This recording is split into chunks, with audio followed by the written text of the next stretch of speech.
having a great Wednesday so far. My name's Callie and I'll be your host for today. And I just want to say welcome back to part 2 of our 3-part webinar series, Inventory Optimization in Supply Chain using Alteryx.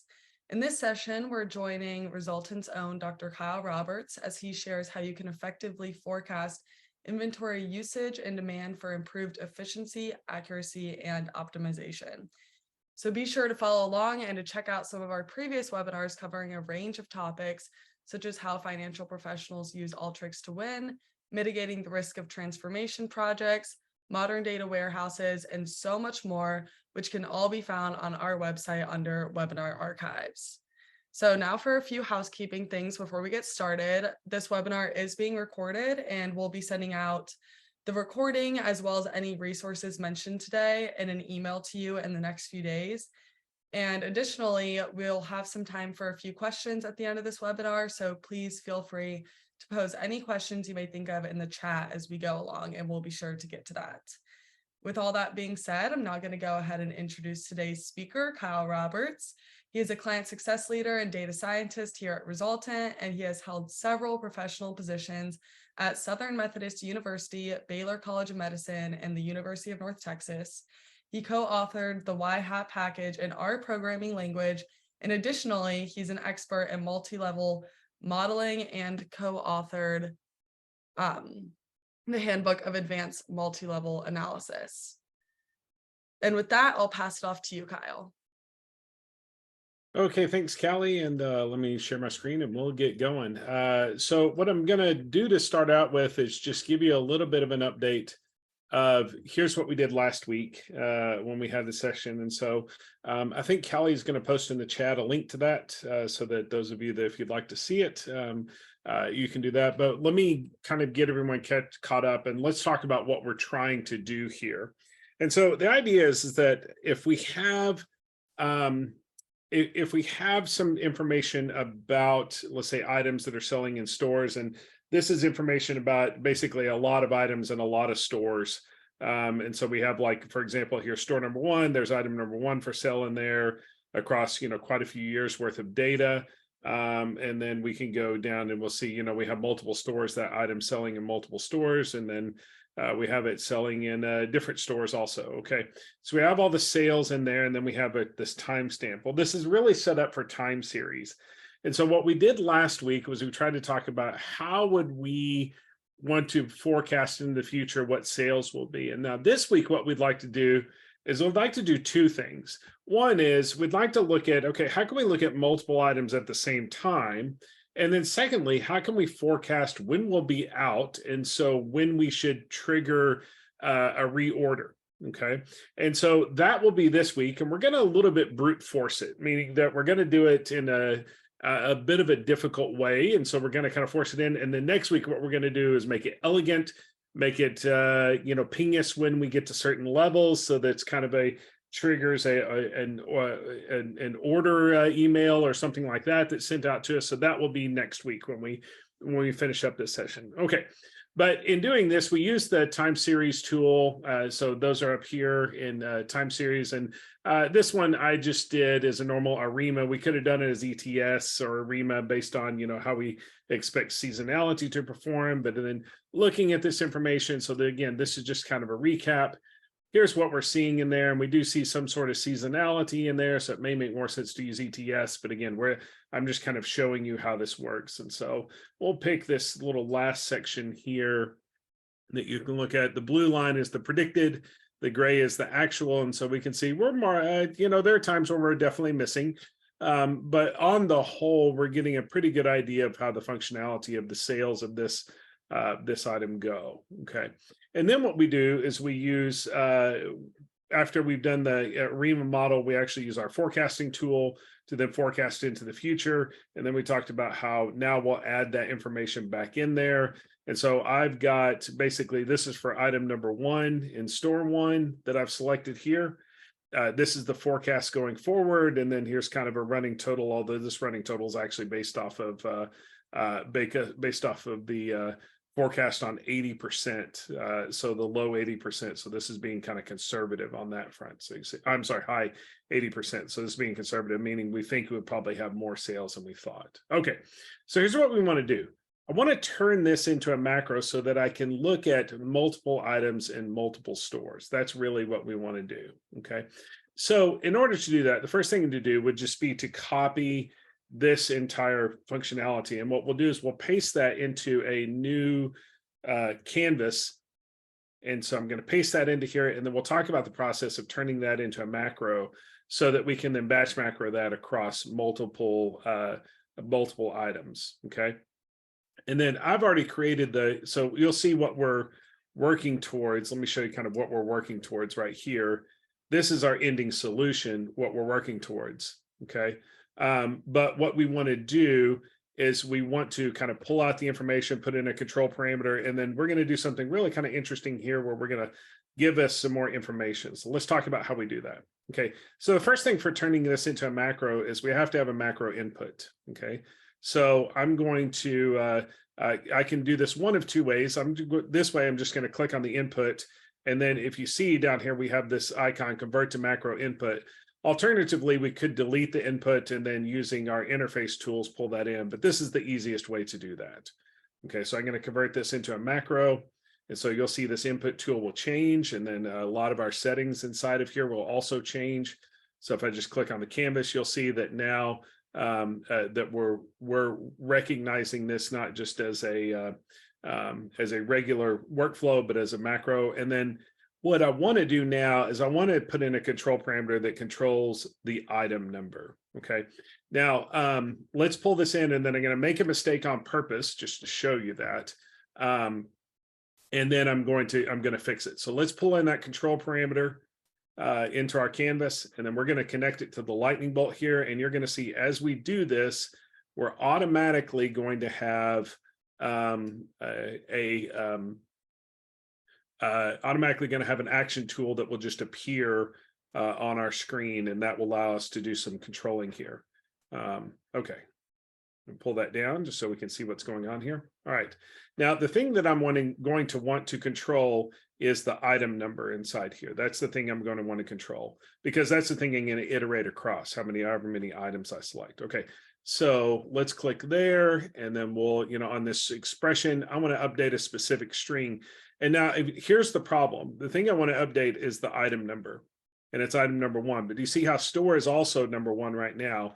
And if I say replace a specific string and I just put a 1 in there, then it's going to update both the item number and the store number. And so I want to change that. So down here, what I'm going to do is just change in my filter tool. I'm going to change it to item number 2. So that way it will just be updating that number. All right, so I go back to my update values. Okay, and then replacing a specific string. Now I'm going to replace the 2, because if you see here, it's item equals 2, and that will replace that specific string. Okay, so that's what that's doing for right now.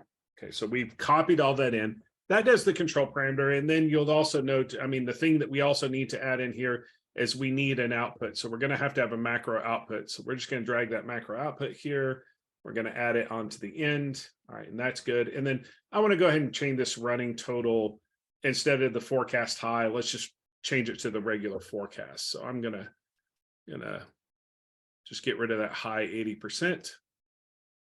And that'll change that to that forecast. So now what it's going to do is it will iterate across the control parameters, which in our case will be the IDs, and then the item numbers, and then it will give us an output for that. Now I want to add one more thing here, and I will show you over here what this is, and then we'll talk about it. I'll show you how we make that happen inside of here. Okay. So there are two things I want to do. The first is I want to tell my macro which items we have, and then also from what store it's coming from. And then the other thing I want to do is I want to put that information back in here, because if you'll remember, when we did our time series workflow over here, we don't have any information about which item we selected or which store it's coming from. The only way we know is if we look back at this filter.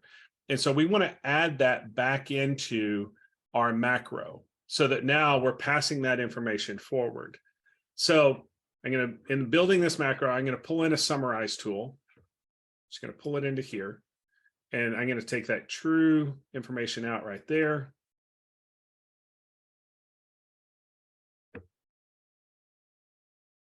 Okay, and my computer's wanting to run really slow today, which I'm not sure what that's all about. Okay, but what I'm going to do is I'm going to add a group by field for store and a group by field for item. Okay, and now what we want to do is we want to pass that information back into our output. That's where we want to put it in our output. Okay, but the problem is we know as we run this right now, we're going to have this will actually produce only for us. It'll say like group item 2 and group 1, but we need to repeat that for the number of times that it actually appears inside of our model. Okay, so we're going to need to repeat that and paste it then into the output. Okay, so if that's going to be pasted in there, we got to basically append it into here. And so each time this runs, it's going to, grab the item number, grab the store number, and we want to put that in this output before it goes off to our macro output. So to do this, I'm just going to add an append fields, and I'm going to drop it in right there. And well, I'll say I am. For some reason, it didn't drop. Here we go.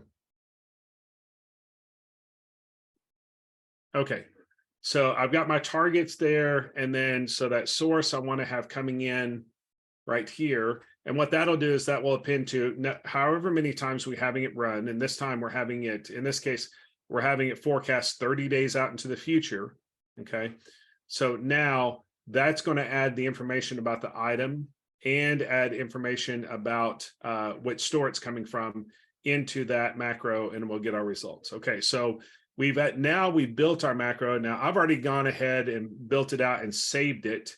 And so I saved it to called supply macro 2. And so now what I want to do is I want to actually pull this macro in and run it in an analysis. Okay. So here's our data set, that time series full. Okay. And so I just added a select here because I want to make sure the store and the items are both numeric. Okay. On that. And then sales is numeric 2. All right. And now what I'm doing in this case is I'm saying, I want to know item in, so let's say I want to take items number 1 and 2 in store number 1. Okay, that's what I want to take in this analysis. Okay, so store number 1, I will look at items 1 and 2.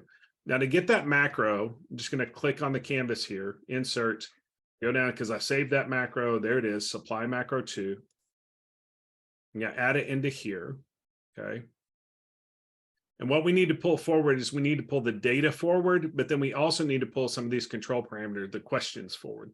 And so I've got the output already over here, as you can see. And what we're going to do is we're going to need to pull in what items we need to iterate across or batch across, and then where the data needs to go.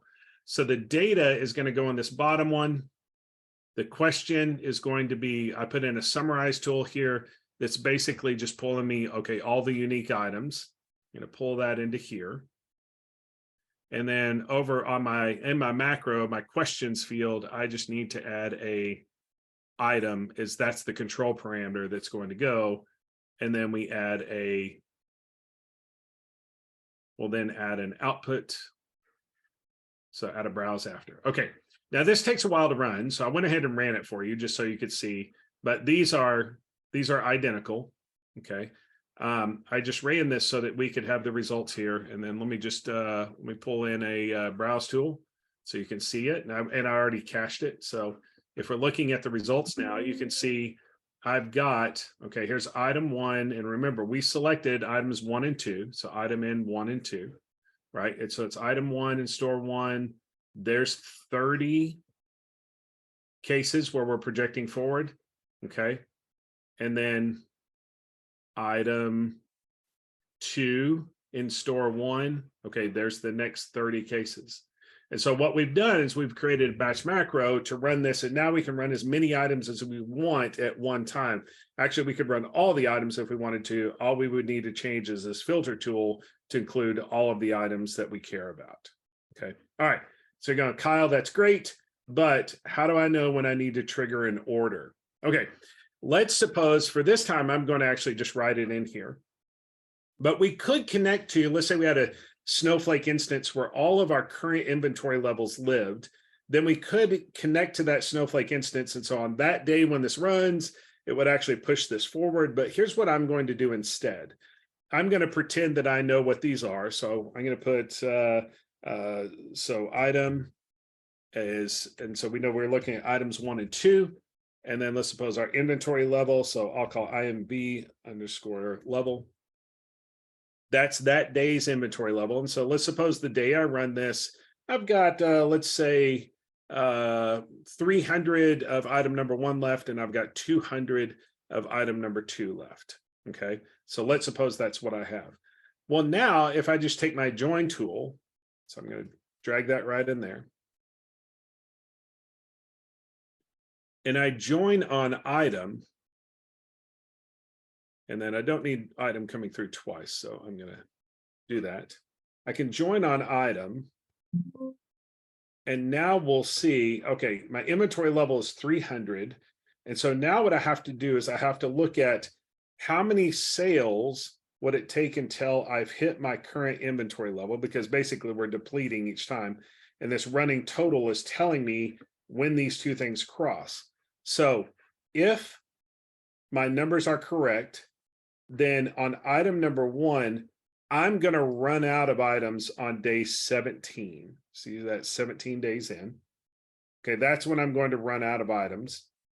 And then for item number 2, that the inventory level was at 200, it looks like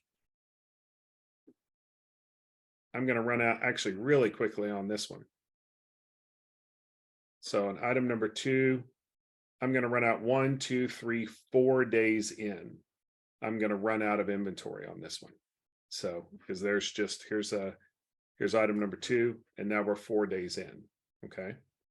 So that's a little bit on how we would actually run this if we were running it as a macro. Now we could add some of this stuff information into here, and it might be nicer even if we were able to go, okay, instead of having to physically do this every day, we would just set this up, run it on our server. And instead of pointing to, a data source that we're having to do in there, instead, what we may do is we may say, you know what, I'm actually really care about connecting to that Snowflake instance that I have, and so I want to connect that in there, and getting data out of that Snowflake instance. And so let me, there we go. So I can pull that instance out of here, and maybe that data lives up there. And so now what it's going to do is check every day to see that that information is up there. And then it can trigger things for us, and let us know, okay, now we're at the point where, in my sandbox, let's say out here, there's their data lives there. So now every day it will actually trigger and re-update for new data and new sales and new inventory. And then we could also pull information from here that may also be information like, what is our minimum ordering quantity, and how many sales total, and how much is it going to cost us in order to do that. That's all information that we could pull out of this. If we wanted to get even a little bit more fancy, what we could do, and we get rid of that, is we could say, we could add a formula tool in here. And then what we could do is just create a series of 0 and 1s. And so we'll call this one order. And we're going to say if the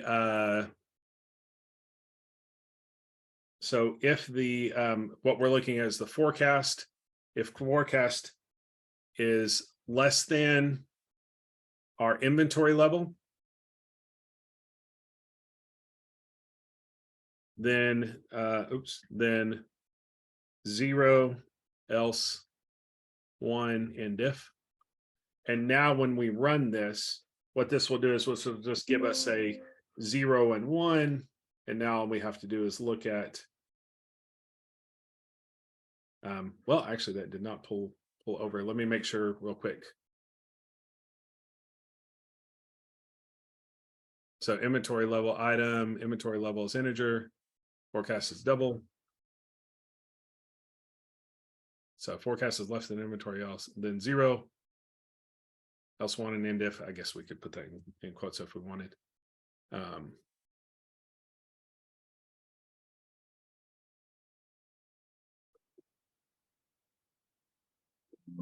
then that would pull out our, okay. Now my brain hurts because I'm not, oh, I'm sorry. I know why. I shouldn't have put forecast, sorry. That should have been, the running total. My apologies. Just had a brain meltdown there. Okay, so now what it's doing is it's triggering, and now anytime that changes to a 1, what that will do is then re-trigger the, okay, an email gets sent out. But let's suppose you're looking at your inventory and you're going, well, I don't want to order when I'm out of something. I want to order when I'm, let's say, 100 away. So so what we could necessarily do is we could say if running total minus inventory level is, so we want to look at the difference between these two. So the running total and inventory level. And so when that gets basically above a certain case, then we want to trigger it to be 1. And so I'm going to change these just so it makes more sense to y'all. Change that to a 1. So when that, when that is less than -100, -100. So let's say we're looking at, we go, okay, when it gets to within 100, that's when I need to. So running total minus inventory level, it's greater than -100, then that's when it will trigger. And so in essence, it's saying, okay, I don't need to order, but now the difference between these two is within 100. So now I do need to order. Okay, that's when I do need to go ahead and do that. Okay.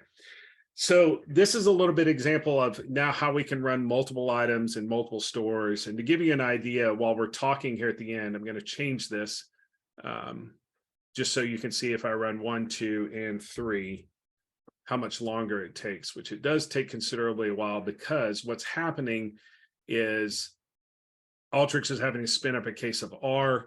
R is running this in this predictive environment.